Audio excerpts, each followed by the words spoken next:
What's up, everybody? Mike Lindsley here at Rosie's Corner. Stop by for pizza, wings, hot and cold subs, and more. Don't forget Fish Friday in a few days as well. Route 11 in front of the Brewerton Bridge. What a catastrophic loss last night for the Philadelphia Eagles on Monday Night Football. Didn't it remind you of last year when they had that horrific loss to the Seattle Seahawks? And this Eagle team, Nick Sirianni, man, he's a really rah-rah guy on the sidelines. Doesn't seem to really patrol things when the game gets hot. Vic Fangio, you're paying, $4.5 million to be a defensive coordinator to just kind of sit back in these easy coverages. I couldn't figure that out at all. Atlanta has solid players. We still don't really know who Kyle Pitts is yet. Drake London is clearly their biggest and best weapon, although Robinson runs it well in addition too. But why are you running these soft packages instead of just going at guys, blitzing like crazy against a Kirk Cousins who's had to completely change his footwork from a diagonal upward standpoint, and to try to make that Achilles in a better spot. I just don't understand sometimes these coaches. They just overthink and overcoach, and I understand most of them have forgotten more than I will ever know, but you have got to do something in those spots. Now, granted, the Eagles called a tremendous play call with the game on the line, and if Jalen Hurts rolls out and he throws that ball and Saquon Barkley catches it, the game is over. That's the bottom line. So we can yell and scream about offense, defense, special teams, this and that and the other thing. We can yell all day long about it. The Eagles get a field goal and then they leave some time on the clock. I didn't think for 1 second that Kirk Cousins was going down the field in that position. I didn't. I will admit it right now. I think Kirk Cousins is a great player historically. He's made a lot of money. High character guy. Really loved listening to him in terms of the quarterback special on Netflix. But he's terrible in prime time. He's terrible in the fourth quarter. He is not a great player on the big stage, and including the postseason in the small opportunities that he's had. And I thought there's no way he's going to drive these guys down. And then all of a sudden you're like bang, bang, bang, and they're in the red zone. And so that was an impressive drive, certainly one of the big highlights of his career. And Atlanta now, this was a huge win, right? Because you got a schedule coming up. You got the Bucs, a good team. You got the surprising Saints in your division. And I believe they have to play the Kansas City Chiefs this weekend. You win this game, that's a big deal. Instead of going 0-2, then a possible 0-3, your season's over. If you're 0-3, your season is just about cooked. Now you're here in a position, new life, one on the road. Cousins showed a lot more than maybe anybody had envisioned.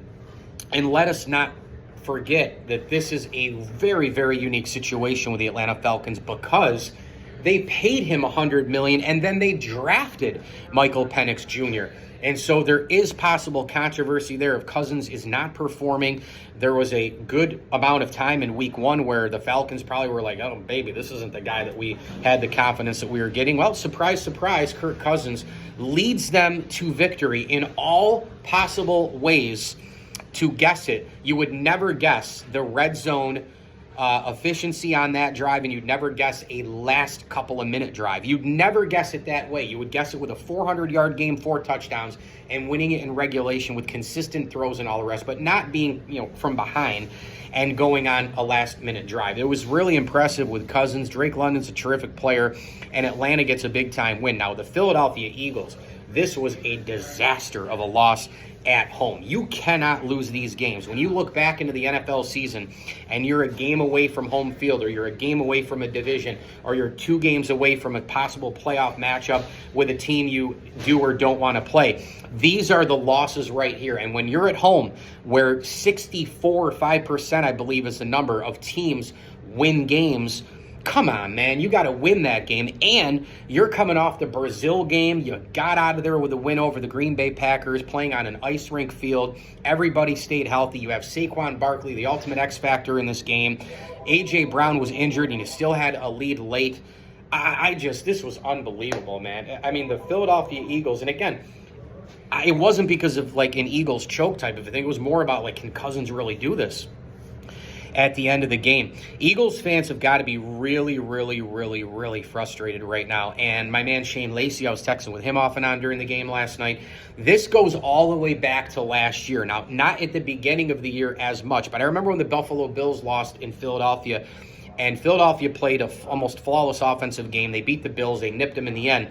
Buffalo was 6-6 at that point. I had given up on the season for sure. Bills won 5 in a row. They get the 2 seed, and I'm not even going to talk about what happened in the playoffs. But Philly, from about that point on, collapsed. And I think their final record was like 11-6, but it was how they started. I think it was 8-1 to begin the year. This Eagles team has not recovered from last year. I don't care what coordinators they brought in. Kellen Moore, Jalen Hurts still doesn't look right all the way. They got to figure some things out, man. They got to get A.J. Brown healthy, and they need to get Kellen Moore and Jalen Hurts on a better same page as well, because the play calls aren't that great. I thought we were going to see a lot more over-the-top stuff. I thought we were going to see a lot more activity with Jalen Hurts, quicker releases, all these things I heard about in the preseason. Where was that last night? Kellen Moore is a bright mind. He's been an OC for a long time. But he ain't Shane Steichen as a coordinator. And I don't know what Shane Steichen's going to do as a head coach long-term in terms of the Colts, but something has to give here. It seems like to me the number one thing is they haven't recovered from Shane Steichen leaving because he had that wicked connection with Jalen Hurts. Mike Lindsley with you here from Rosie's Corner. Pizza, wings, get your pastrami Reubens and more. Fish Friday coming up in a few days as well. Don't forget about the comfort foods coming up in October, the Chicken and Biscuit Wednesday, Meatloaf Monday, Turkey Slop Tuesday. You can order some of the comfort that they have now, which is like the baked ziti, and you can get the stuffed shells. Try the classic burger here at Rosie's as well. They've got all of the salads and the drinks and the chips to go with your hot and cold subs and sandwiches. I'm about ready to grab myself a turkey club here, baby, right on wheat with the bacon. Spot on. Get on down here to Rosie's Corner, Route 11 in Brewerton, a proud Platter sponsor.